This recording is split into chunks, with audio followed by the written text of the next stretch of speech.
Next வந்து பாருங்கள்,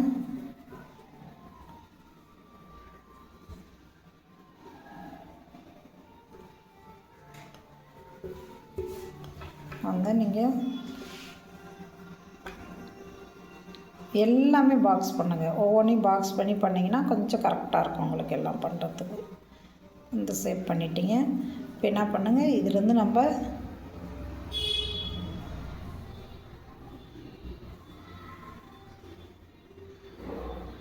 one side மட்டும் எடுங்க. ஒன் சைடு மட்டும் எடுத்துகிட்டு இது வந்து நம்ம ஒரு சைடு ஷேப் மட்டும் வர மாதிரி வச்சுக்கோங்க.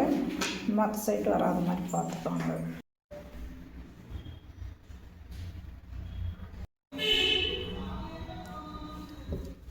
பாருங்கள், இது வந்து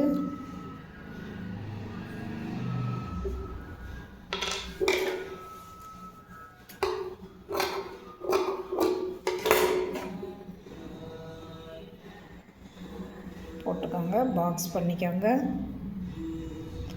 பாக்ஸ்லேருந்து பாருங்கள் லைட்டாக கீழே இப்படி எடுத்துக்கோங்க. கீழே எடுத்துகிட்டு இதை அப்படியே ரவுண்ட் ஷேப் பண்ணிக்கோங்க.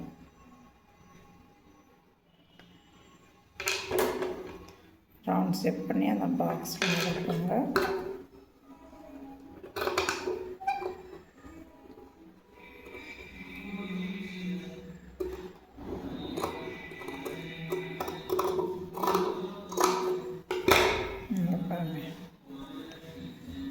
ஷேப் கிடைக்கும்.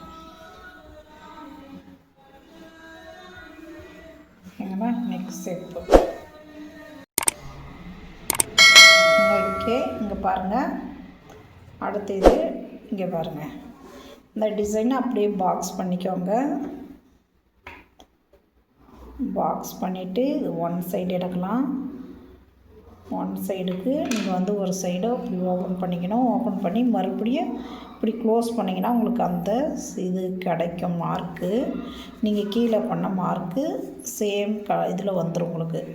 அந்த மார்க்கை மறுபடியும் பாக்ஸ் போட்டுக்காங்க. பாக்ஸ் போட்டு பாருங்கள், உங்களுக்கு தேவையான டிசைனை இதை மாற்றிக்கலாம். நம்ம ஒன் சைடு இது வரும், ஒன் சைடு நெக் வரும். ஓகேவா? இப்படி வரும் உங்களுக்கு. இதை வந்து நீங்கள் இப்படியே வெட்டிக்கணும்.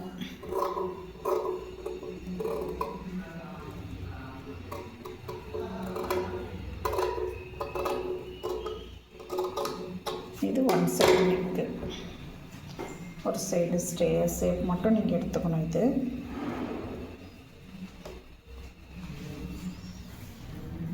நெக்ஸ்ட் பாருங்கள்,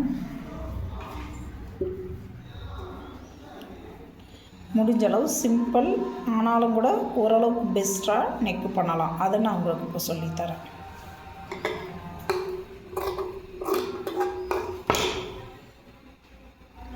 இது அதே மாதிரி பாக்ஸ் பண்ணிக்கோங்க. பாக்ஸ் பண்ணிவிட்டு பாருங்கள், இதிலிருந்து இப்படி வாங்க,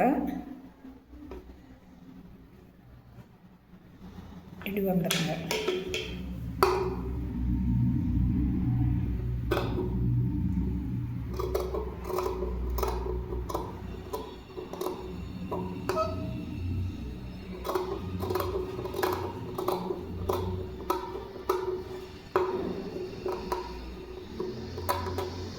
இது க்ளோஸ் நெக்கில் வரும்.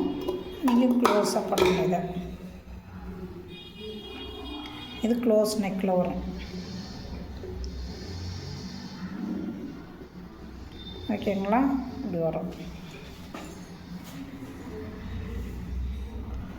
க்ளோஸ் நெக் டிசைன் இது.